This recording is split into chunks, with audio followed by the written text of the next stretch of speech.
వినాయక చవితి రోజు మట్టితో వినాయకుడిని చేసి పూజిస్తాం.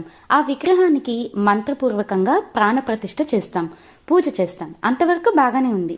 మామూలు దృష్టితో చూస్తే అది మట్టి బొమ్మే, కానీ ఆధ్యాత్మిక దృష్టితో ఆలోచిస్తే అది మామూలు మట్టి బొమ్మ కాదు, పరబ్రహ్మ రూపమైన మృత్తికా ప్రతిమ. మనం ప్రాణప్రతిష్ఠ చేసి ఆహ్వానించి పూజ చేయకపోయినా ఆ ప్రతిమ యందు పరబ్రహ్మ ఉన్నాడు. ఆ మృత్తికలోని అణువణువు ఆయనే.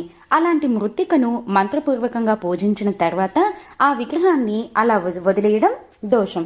బొమ్మను సృష్టించాం, పూజా నైవేద్యాలతో పోషించాం, మరి లయం చేయాలి కదా.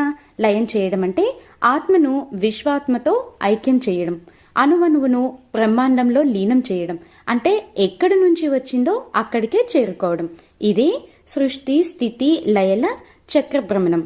ఇదే పరబ్రహ్మ తత్వం. అందుకే వినాయకుడిని నిమజ్జనం చేస్తాం.